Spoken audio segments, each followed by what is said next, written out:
ओवीस kitchen या recipe चॅनलमध्ये तुमचे स्वागत आहे. तर आज आपण वटपौर्णिमा विशेष अतिशय भन्नाट अशी रेसिपी पाहणार आहोत. आता उपवास आहे त्यामुळे नक्कीच ही रेसिपी वटपौर्णिमेच्या दिवशी नक्कीच करा. खिचडी, वडे किंवा कोणतेही पदार्थ शाबूत तांदळाचे खाऊन तुम्ही कंटाळले असतील.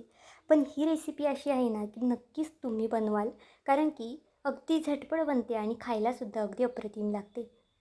उपवास नसला तरीसुद्धा तुम्ही ही रेसिपी कराल, इतकी जास्त खायला अप्रतिम लागते. त्यासाठी इथे आपल्याला कच्चे शाबूत तांदूळ घ्यायचे आहेत.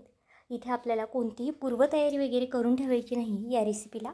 म्हणजे जर कधी आपण शाबूत तांदूळ भिजवायचे विसरतो, पण तरीसुद्धा तुम्ही विसरले तरी अशा पद्धतीची भन्नाट रेसिपी तुम्ही बनवू शकता. मी इथे 1 वाटी शाबूत तांदूळ घेतला आहे.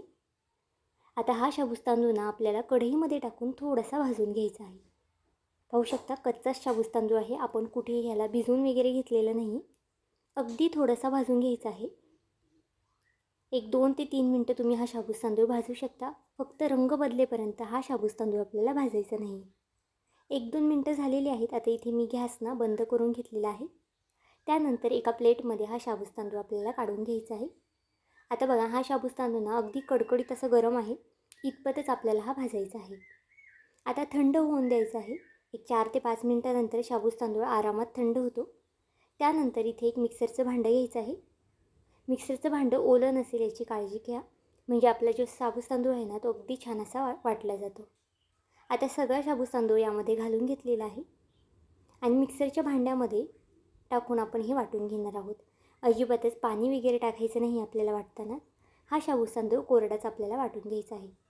तुम्हाला जितका बारीक वाटता येईल तितका बारीक वाटा.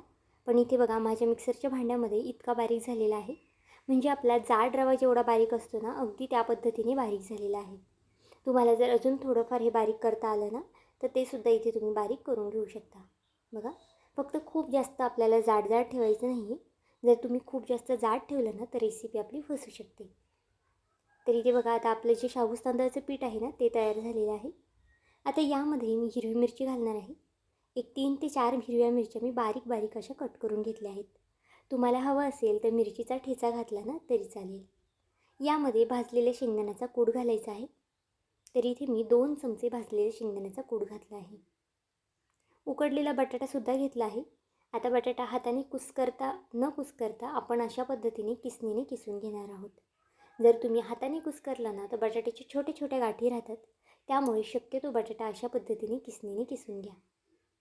तोपर्यंत जर तुम्ही चॅनलवरती नवीन असाल आणि अजूनही चॅनलला सबस्क्राईब केलं नसेल तर नक्कीच एक लाईक आणि सबस्क्राईब करून घ्या. कारण की नवीन यूट्यूबरसाठी तुमचं एक लाईक, एक सबस्क्राईब हे खूप जास्त मोलाचं असतं.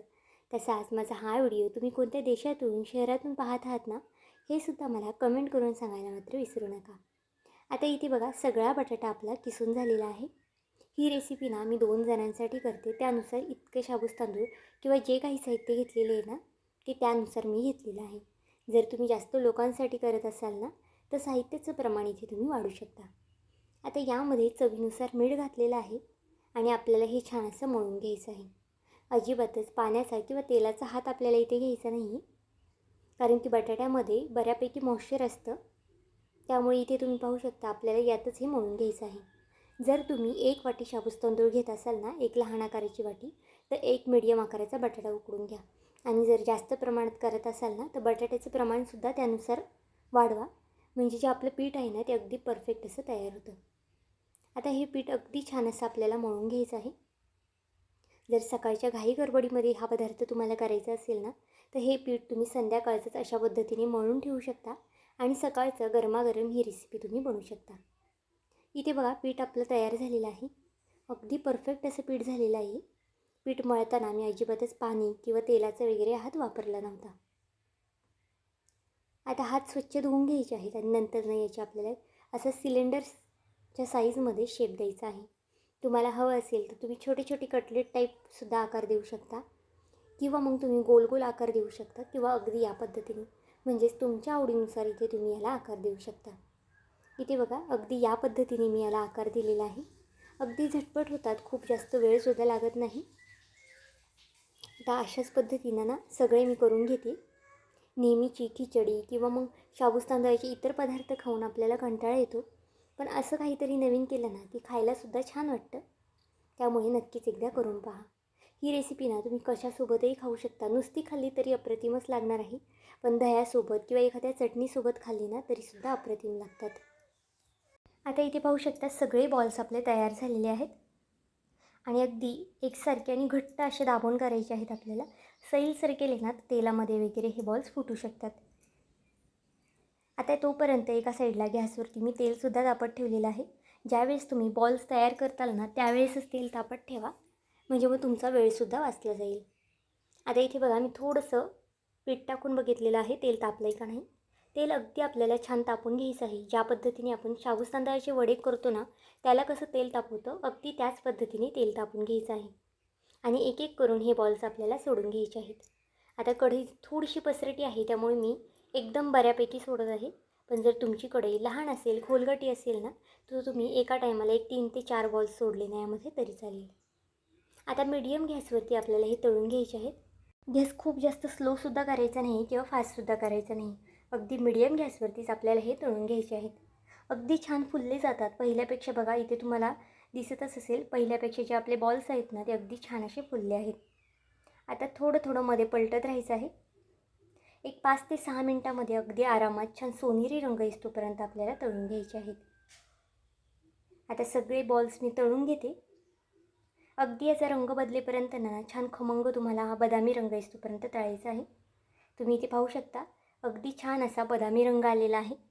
दिसायलाच इतके छान दिसतात आणि खायलासुद्धा खूप जास्त अप्रतिम लागतात. थंड झाले ना तरीसुद्धा हे वडे खूप छान लागतात खायला. किंवा आपण इतर वेळेस शाबूत तांदळाचे वडे करतो ते थंड झाल्यावर इतके चांगले लागत नाही, पण हे वडे ना थंड झालेसुद्धा ना तरीसुद्धा छान लागतात. आता सगळे वडे तयार झालेले आहेत. एका प्लेटमध्ये काढून घेऊया. आता इथे हे वडे मी दह्यासोबत सर्व केलेले आहेत. तुम्ही चटणीसोबत किंवा नुसते खाल्ले ना तरी चालतील.